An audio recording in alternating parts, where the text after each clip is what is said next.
আসানসোলে তৃণমূলের পক্ষ থেকে বিজয় সম্মেলনী অনুষ্ঠান। আসানসোলের সালানপুর ব্লক তৃণমূল কংগ্রেসের পক্ষ থেকে নারায়ণপুর শ্রমিক মঞ্চে অনুষ্ঠিত হলো বিজয় সম্মেলনী। এই অনুষ্ঠানে উপস্থিত ছিলেন রাজ্যের মন্ত্রী মলয় ঘটক, বারবনির বিধায়ক বিধান উপাধ্যায়, জেলা পরিষদের কর্মাধ্যক্ষ মোহাম্মদ আরমান এবং সালানপুর ব্লক তৃণমূল কংগ্রেসের সহ সভাপতি ভোলা সিং সহ তৃণমূল কংগ্রেসের নেতৃত্ব ও কর্মী সমর্থকেরা।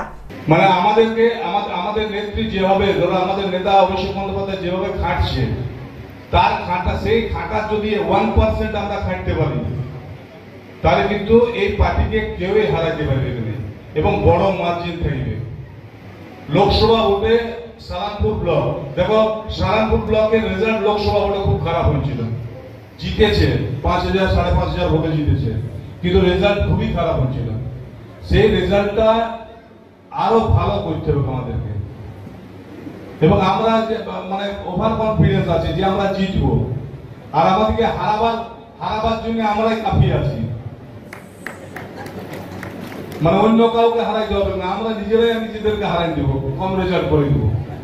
কারণটা হইল যে আমাকে কারোর পছন্দ নয়, গায়ে যে নেতৃত্ব দিচ্ছে তাকে কারোর পছন্দ নয়, সেই জন্য তৃণমূলকে ভোটটা না দিয়ে অন্যদিকে দিয়ে দেবো।